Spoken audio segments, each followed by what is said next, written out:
पंढरपूर पासून अगदी जवळ पंढरपूर ते जुना कासेगाव रस्त्यावर लोटस स्कूल नजीक सागर डेव्हलपर्सच्या माध्यमातून आम्ही घेऊन आलो आहोत ओपन प्लॉटचा भव्य प्रकल्प शिवनगरी। शिवनगरी या ठिकाणी उपलब्ध आहेत अगदी 1 गुंठ्यापासूनचे प्लॉट। यामध्ये अंतर्गत 30 फुटी रस्ते, रस्त्याच्या दोन्ही बाजूला झाडे, पुरेशा प्रकाश व्यवस्थेसाठी स्ट्रीट लाईटची सोय, स्वतंत्र पाण्याचे नळ कनेक्शन, संपूर्ण प्लॉटिंग क्षेत्राला compound, children park, open space, walking track, open gym, तसेच वृद्धांना बसण्यासाठी बाकडे। तर मग सर्व सोयींनी युक्त जुना कासेगाव रस्त्यावरील शिवनगरी येथे प्लॉट बुकिंग साठी आजच संपर्क करा। साईटचा पत्ता लोटस स्कूल पाठीमागे जुना Kasegaon road Pandharpur. Mobile number 7218 74 31 31 7218 17 12 21। ताज्या घडामोडी पाहण्यासाठी आमच्या YouTube चॅनलवरील PVR म्हणजेच पंढरी वार्ता या न्यूजला सबस्क्राइब करा आणि शेजारील बेल आयकॉनवर क्लिक करा। सांगोला तालुक्याच्या दृष्टीने भारतीय जनता पार्टीत झालेले पक्षप्रवेश निश्चितपणे तालुक्याच्या विकासासाठी गती देणार आहेत। 10 ऑक्टोबर 2025 हा दिवस सांगोल्याच्या इतिहासातील महत्त्वाचा दिवस असेल। असंख्य कार्यकर्ते, पदाधिकारी यांनी भाजपमध्ये प्रवेश केलेत, याचा अत्यानंद होतोय। सोलापूर जिल्हा भाजपचे जिल्हाध्यक्ष चेतनसिंह केदार सावंत यांनी अतिशय चांगले नियोजन करून भाजप पक्षप्रवेश केले आहेत। पक्षप्रवेश करणारे पदाधिकारी, कार्यकर्ते तालुक्यात इतिहास घडवतील।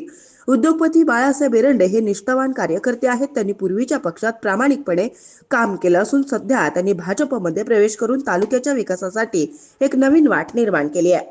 भारतीय जनता पक्ष निश्चितपणे तालुक्यात सर्वात मोठा पक्ष म्हणून गणला जात आहे। सांगोला तालुक्याच्या विकासासाठी निधीची कमतरता भासणार नाही। भाजपा राज्यातील व देशातील सर्वात मोठा पक्ष असल्याचं प्रतिपादन महाराष्ट्र राज्याचे ग्रामविकास मंत्री तथा सोलापूर जिल्ह्याचे पालकमंत्री जयकुमार गोरे यांनी सांगोला येथे केलं आहे।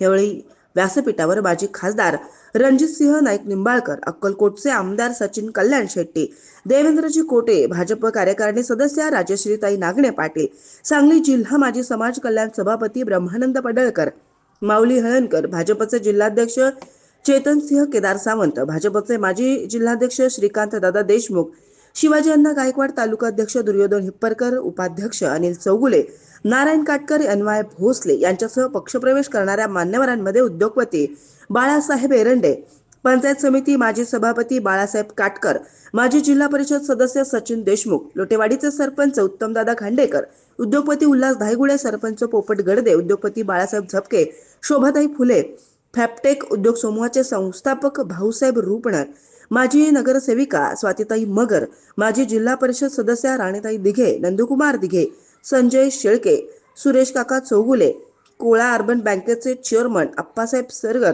प्रशांत वलेकर, महेश माळी, लोणारी समाजाचे नेते संतोष करांडे, माजी नगरसेवक जुबेर मुजावर यांच्यासह विविध पक्षातील आजी माजी पदाधिकारी, मान्यवर कार्यकर्ते, सरपंच, उपसरपंच, ग्रामपंचायत सदस्य आदींनी भाजपमध्ये पक्षप्रवेश केला आहे। मुख्यमंत्री महोदयांना मनापासून या ठिकाणी मी धन्यवाद देईन। आपल्या सांगोल्याच्या सगळ्या शेतकरी बांधवांना मी आश्वस्त करतो, चिंता करू नका, हे सरकार तुमचं आहे, हे सरकार शेतकऱ्यांचं आहे, हे सरकार देवाभाऊचं आहे। आपल्या सगळ्यांच्या पाठीशी सरकार उभं राहील आणि आमच्या सगळ्या शेतकरी बांधवांना नुकसान भरपाई आणि येईल त्या सगळ्या संकटात शेतकऱ्यांच्या पाठीशी उभं राहण्याचं काम आमचं सरकार या निमित्तानं करेल, एवढं आजच्या या कार्यक्रमाच्या दिवशी मनापासून मी आपल्या सगळ्यांना सांगेन। त्यामुळं आपल्या सगळ्यांना पुन्हा एकदा या कार्यक्रमाच्या अनुषंगानं आपण भारतीय जनता पक्षामध्ये ज्या ज्या लोकांनी प्रवेश केलेला आहे त्या सगळ्या लोकांचं मी मनापासून या ठिकाणी स्वागत करतो। बाळासाहेब आपण, रुक्मिणी साहेब आपण, सचिन, बाळासाहेब ही सगळी टीम आहे तुमची। मागं अनेक लोकांना नाव घ्यायचं राहिलंय, काहींचा प्रवेशही घ्यायचा राहिलाय, या सगळ्यांना मी सांगतो, नाहीतर पुन्हा म्हणणार बघ तुला उलवलं का पुढं, तुला घातला का नॅपकिन, तुला कुठं विचारलं, तुला कुठं किंमत दिली, हे कधी हे सगळं घडलं असं म्हणणारी पण लोक आहेत। पण सगळ्यांचा प्रवेश झाला असं या ठिकाणी मी जाहीर करतो आणि या कार्यक्रमात एवढाच शब्द देतो, तुम्ही ज्या विश्वासानं भारतीय जनता पक्षासोबत आलाय त्या विश्वासाला तडा जाऊ देणार नाही। भारतीय जनता पक्ष आपला सन्मान करेल आणि लागेल ती ताकद भारतीय जनता पक्ष आपल्या पाठीशी उभं करेल। प्रशासन, पोलीस, अगदी सगळी यंत्रणा योग्य कामात आपल्या सगळ्यांच्या सोबत उभी राहील हा शब्द या निमित्तानं आपल्या सगळ्यांना देतो आणि आपण सगळे मिळून भारतीय जनता पक्ष वाढवण्याचं काम या तालुक्यामध्ये सगळे मिळून करूया। अशा कार्यकर्त्याचं महत्व या निमित्तानं समजायला लागलं, हे काही कमी नाही। त्यामुळं आता कार्यकर्त्याचं काय महत्व असतं हे बाळासाहेब लक्षात येईल, चिंता करू नका. तेव्हा कोण काय म्हणतं, कोणतरी म्हणलं जयकुमार गोरे आता पालकमंत्री किती दिवस आहे, आता त्याची टर्म संपल्यावर पुन्हा काय करणार. त्यांना सांगायचंय तुम्ही आमदार होताना जेव्हा जयकुमार गोरेनं मदत केली म्हणून आमदार झाला, तेव्हा जयकुमार गोरे पालकमंत्री नव्हता. सातत्याने मी आपल्या सगळ्यांना सांगेन मनापासून, जी भूमिका बाळासाहेबांनी घेतली, कदाचित आपण लोक अनेक जण म्हणतात असं का बाळासाहेबांनी केलं, पण मला बाळासाहेबाबद्दल आनंद आहे, अभिमान आहे आणि बाळासाहेबांच्या निष्ठेबद्दलही मला अभिमान आहे. दादा बाळासाहेबांनी मला काय सांगितलं असेल, मी आयुष्यभर आबांच्या सोबत काम केलं, मी आल्यापासून आबासाहेबांची सेवा केलेली आहे. त्या माऊलीला मी शब्द दिलाय, जोपर्यंत आबासाहेबांच्या नंतर लाल बावटा मी या तालुक्यात फडकवणार नाही तोपर्यंत मी कुठल्याही पद्धतीनं पक्ष सोडणार नाही. ही भूमिका पहिल्या दिवशी त्यांनी मांडलेली होती. मलाही जेव्हा आपण खासदारकीला दादा आपलं चर्चा झाल्या, खासदारकीला आपण मदत करण्याची भूमिका घेतली, बाळासाहेब आपल्या सगळ्या सहकार्याने आम्हाला खासदारकीला मदत केली आणि प्रचंड मोठे उपकार तुम्ही आमच्या सगळ्यांच्यावर केले, भारतीय जनता पक्षावर केला. त्यावेळेचं काम नाही, आपण भारतीय जनता पक्षासोबत आता येण्याचा निर्णय घेतलेला आहे. बाळासाहेब मला पण बंधन होतं आजपर्यंत, सचिन मला पण बंधन होतं आजपर्यंत, आता मला पण बंधन नाही. अनेकांची आचारसंहिता मी पाळलेली आहे, इथं अनेकांना मदत पण केलेली आहे. मदतीची जाणीव कोणी ठेवायची कोणी नाही ठेवायची याचा त्याचा विषय आहे, परंतु मी द्वेषानं राजकारण कधी केलं नाही, कधी करणारही नाही. आजही मी आपल्याला सांगतो, कोण काय म्हणायचं म्हणू द्या, मी मंत्री असो नसो, मी मंत्री असो नसो बाळासाहेब, मी मंत्री असो नसो, पण बाळासाहेब तुम्ही तुमची टीम सांभाळण्या एवढी ताकद जयकुमार गोरेत आहे, काळजी नका करू, बिलकुल चिंता करू नका. माझ्या मागे एक देवाभाव आहे, माझ्या मागे भारतीय जनता पक्ष आहे, माझ्या मागे आमच्या पक्षाची ताकद आहे. दादा आम्ही मजबूत टीम आहे, चिंता नका करू आता.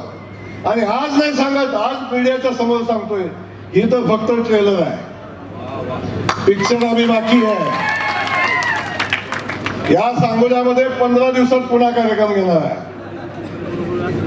आणि प्रवेशाचाच घेणार आहे. कुणाचा प्रवेश घ्यायचा आहे, कुणाचा नाही घ्यायचा याची चाळण लावली एवढाच विषय आहे.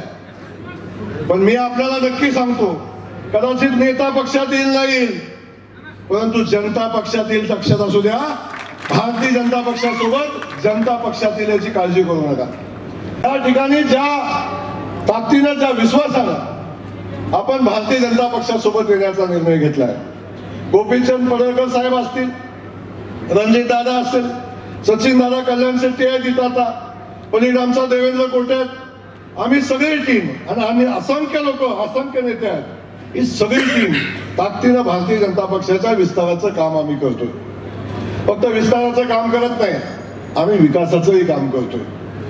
पक्ष वाढवत असताना, लोकांचा विश्वास जिंकत असताना विकासाचं राजकारण ही आमची भूमिका आहे आणि ती भूमिका घेऊन आम्ही काम करतोय. आणि मी याही तालुक्यात सांगेन, पालकमंत्री असलो, भारतीय जनता पक्षाचा असलो तरी सुद्धा विकासाच्या कामाच्या बाबतीत दादा जयकुमार गोरेनं सगळ्यांना न्याय दिलाय, सगळ्यांना मदत करायची भूमिका घेतलेली आहे. जबाबदारी घेऊन आम्ही जातोय. या तालुक्यातला पाण्याचा प्रश्न, रणजित दादा गेल्या अनेक वर्षापासून पाण्याच्या प्रश्नावर दादाने लढाई केली. अजूनही 100% पाण्याचा प्रश्न सुटला असं होत नाही, काही भागामध्ये अजूनही पाणी आणलं पाहिजे अशा पद्धतीची भूमिका आहे. विकासाच्या कामाच्या बाबतीतली भूमिका तीच सातत्याने आपल्या सगळ्यांच्या समोर येते. आता रस्त्याचा विषय येतो, पाण्याचा विषय येतो, दुष्काळी भागामध्ये पाणी पोचलं पाहिजे ही भूमिका घेत असताना पिण्याच्या पाण्याचा विषय येतो, वाड्या वस्तीवरच्या लोकांचे छोटे मोठे रस्त्याचे विषय येतात. आता काळजी करायचं काम नाही बाळासाहेब. कालपर्यंत मी काम देताना 10 वेळा विचार केला असेल. डीपीडीसीची यादी आता सचिन दादा तुम्ही सगळेजण इथं आहे, मी सांगतो सचिन दादा आमचा पलीकडे बसलाय. सचिन दादाला मी जेवढे पैसे दिलेत त्याच्यापेक्षा 1 कोटी रुपये जास्ती देणार तुम्हाला.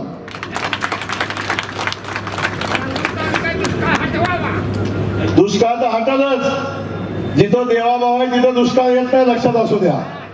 देवाभाऊनी संकल्प केलेला दुष्काळ हटवण्याचा.